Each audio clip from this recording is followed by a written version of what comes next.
Today I am going to give some information about the story behind the Mahashivaratri festival. Mahashivaratri is celebrated with many stories and legendas, including the churning of the ocean, the marriage of Shiva and Parvati, and cosmic dance of the Shiva.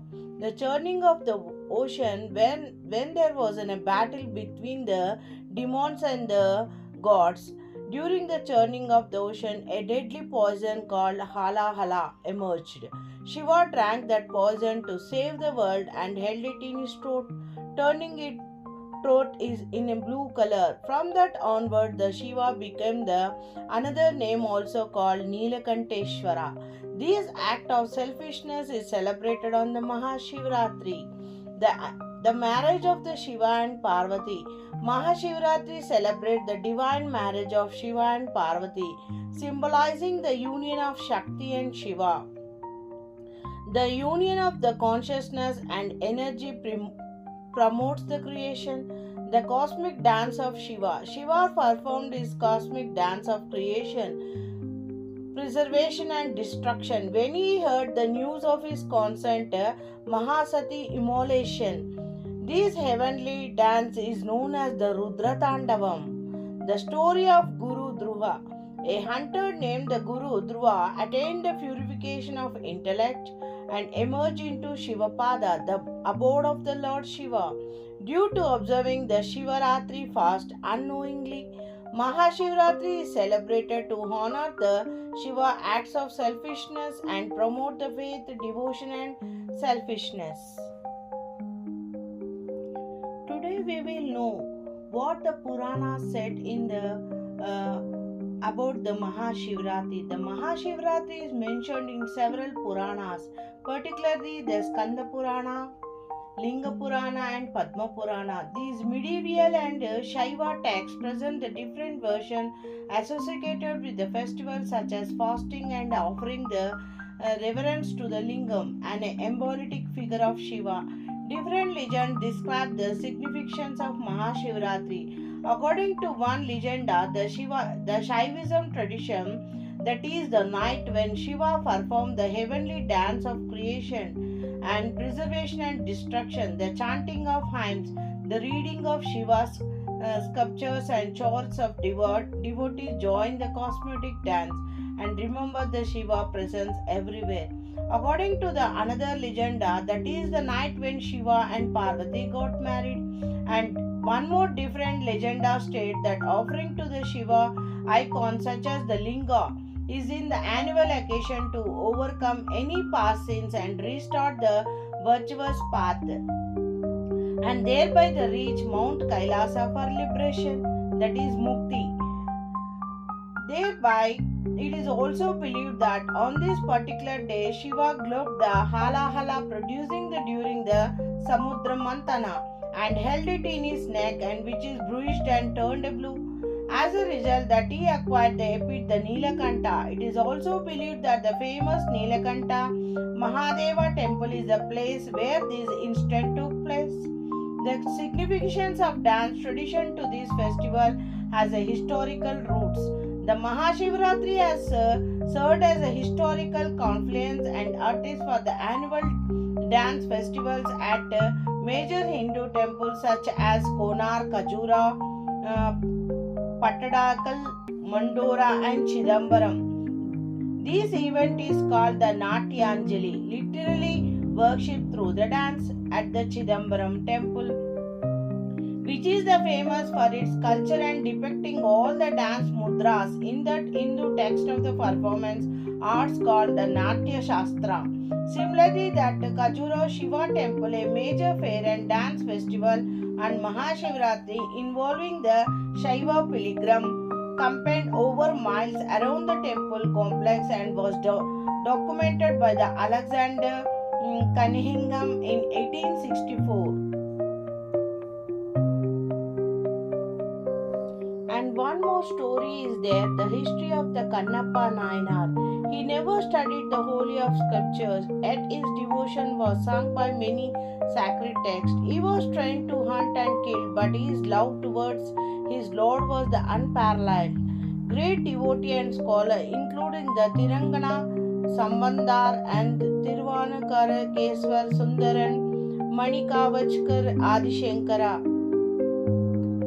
and many other praise this and one hunter for his simple, non-paralyzed devotion. It is difficult even the divine poets to put in words to the divine love and mere thought of which takes the reader to heights of devotion.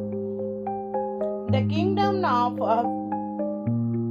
Pottipai Naidu was blessed by the mother nature and abundance of green forest and hills. In this kingdom was the village of Pudupur, surrounded by the beautiful hills. The odor of rotting and dead animals hung out and dry on the rocks, along with nets used for hunting, and filled the air. One could hear the hunting calls, kill it, stone it, and stab them, along with the pleasant sounds like dancing of deer and rushing of waterfalls.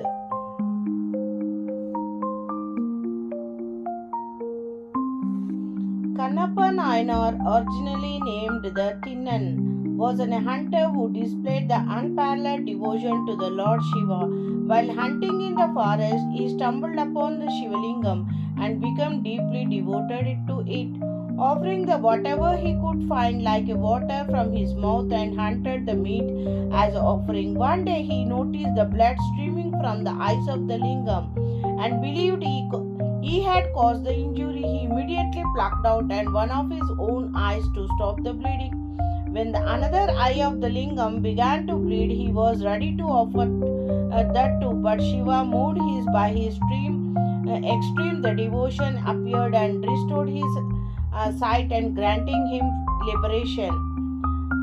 But he was an hunter by birth and used his hunting skills to offer the food to the Shivalingam. His act of offering his own eyes exemplifies the depth of his love and devotion to the Lord Shiva. The story signifies the power of selfishness, sacrifice, and pure devotion in the path of the spirituality. Kannappa was born in the present day the Andhra Pradesh as Tinnan into a hunter family from the Chennu. His birthplace is often associated with the Uddupura near Sri Kalahasti. Kannappa devotion to Shiva began when he discovered the Vayulinga, abundant of air, while hunting in the forest. And one more story is there behind the Mahashivaratri festival.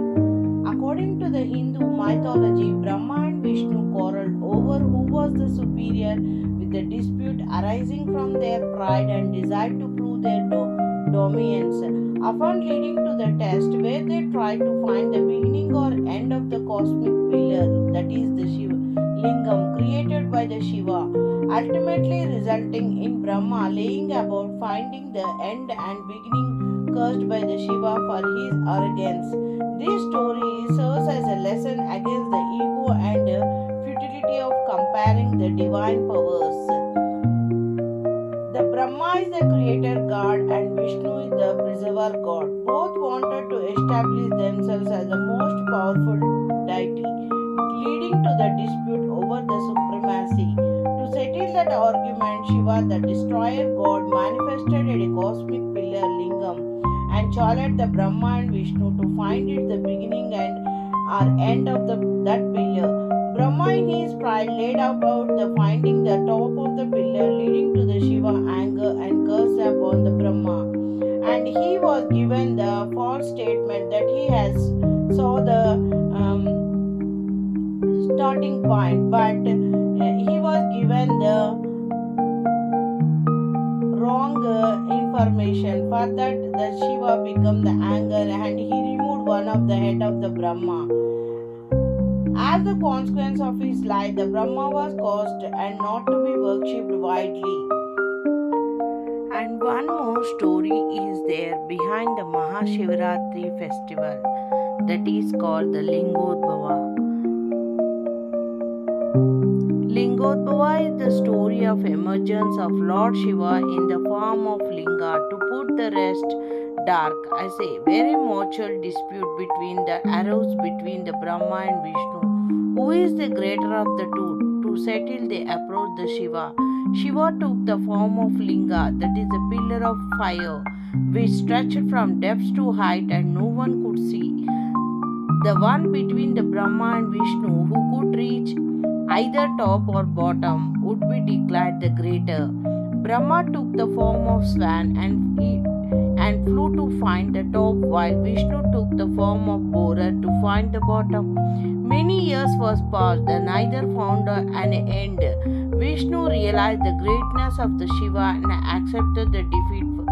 But Brahma tried to his luck to trick the Shiva. He asked the help of Ketaki flower to falsely testify that he had indeed seen at the top end of the linga. The unfortunate flower did as asked by the Brahma. Shiva was furious that his devious attempt and cursed the Brahma that he will never be worshipped. He also cursed the Ketaki flower that it would not be used in his worship.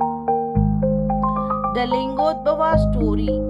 From that day onwards, the Lingodbhava is worshipped as a Mahashivaratri festival. These are all the stories are there behind the Mahashivaratri festival. Kamadhenu also is cursed by the Lord Shiva because Kamadhenu also has given the false statement by nodding the head with that he has on the top of the pillar by Brahma and shaking the his tail, that Brahma was not seen the topmost of the pillar. So by knowing that Lord Shiva became the furious and he was cut off the one of the head of the Brahma. From that onward, the Lord Shiva got one more name is Kapala, and he also cursed the Kamadhenu that no one will worship the face of the Kamadhenu. Enforce all the worship to shall be the to the tail of the Kamadhenu. From that then was cow was worshipped with the tail only, not to the worshipping the head of the cow. So these are the curses got the Ketaki Pushpam, Kamadhenu and Brahma. So Brahma has having before 5 heads, but one head was removed by the Lord Shiva because of the false statement that given by the Brahma. These are all the stories behind the Mahashivaratri festival. Thank you for watching my video. Please subscribe and share and watch my playlist. Thank you.